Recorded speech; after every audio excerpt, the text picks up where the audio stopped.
पण आता इंटरेस्टिंगली त्यांना कळलं की हे सगळे कंपनीज बनवले, हे सगळे व्यवस्था केले हेल्थकेअरसाठी, फिल्मसाठी, एज्युकेशनसाठी.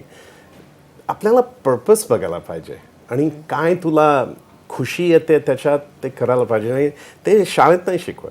आपले लोक फक्त रोट लर्निंगमध्ये IIT JEE हे सगळं करतात. मी म्हणतोय सगळ्याच जणांना थोडंसं जिनियस आहे, थोडंसं सोडवायला पाहिजे की कसं त्यांना बिल्डअप करायला पाहिजे. आमचे मुलं बघ राईट, एक फिल्ममध्ये जाऊ शकतो, दुसरा स्टेम आहे राईट, पण आम्ही काय नाही सांगितलं.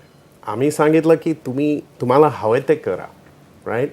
आणि आम्ही पाहतोय काय जिनियस आहे, एक इन्क्रेडिबल इंजिनियर आहे आणि तो फिल्म आणि म्युझिकमध्ये पण करतो. दुसरा AI, ML, रोबोटिक्स, इंजिनिअरिंग सगळं करतो राईट. त्या दोघांचंही अपब्रिंगिंग जेव्हा तुम्ही वाढत होतात, लहान होतात आणि मोठे होत होतात, तेव्हा घरातून तुम्ही मागितलेली प्रत्येक गोष्ट तुम्हाला मिळत होती असं तर नव्हतं. हां, अनेक वेळेला नकार आले की नाही मिळणार असं. तुमच्या मुलांच्या बाबतीमध्ये असं होतं? तुम्ही असं मुलांना करता की नाही मिळणार? हो, करतो ना, नाही मिळणार.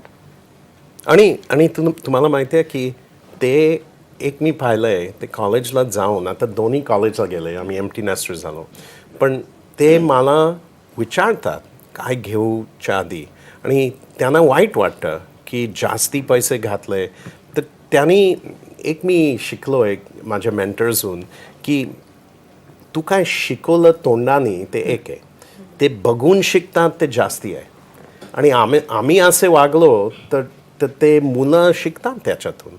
आणि आम्ही टिपिकल महाराष्ट्रीयन म्हणजे अजून माझा मोठा मुलगा फोन करून विचारेल की मला ही पॅन्ट घ्यायची, मी घेऊ का, एवढा त्याचा प्राइस आहे, मी घेऊ का असं. म्हणजे I think we are lucky, touchwood. कारण नाहीतर नेहमी आमचं डिस्कशन पण होतं नेहमी की आमच्याकडे काहीच नव्हतं असं. आमचे सगळे गोल्स होते, गाडी आली, हे करत, घर घ्यायचंय, असं करायचंय, तसं करायचंय, हे घ्यायचंय, ते घ्यायचंय. पण ह्या मुलांना सगळं आहे त्यांच्याकडे, घर आहे, सगळं आहे. So how do we give them the values.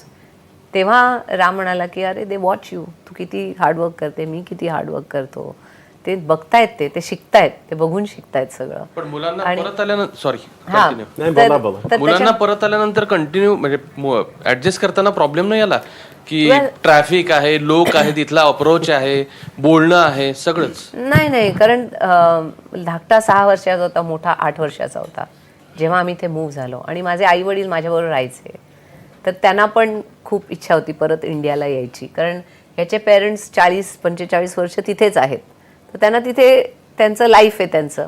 पण आई वडिलांचं माझ्या कुठेतरी इच्छा होती परत यायचं घरी इथे.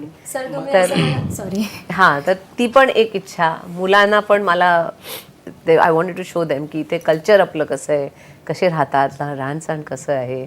आणि मी बाहेर जायचो तेव्हा स्ट्रीट्सवरती कसे लोक राहत आहेत तिथे, ते बघून पण त्यांना आश्चर्य वाटायचं की मॉम हे असे राहतात रस्त्यावरती. म्हटलं हो बघ.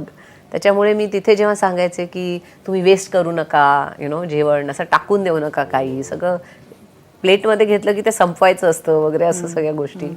तर त्याच्यामुळे आय थिंक त्यांना पण दे हॅव ॲब्झॉर्ब्ड ऑल दिस. आणि त्यांना अजिबात असं नाही, एन्टायटलमेंट नाही अजिबात.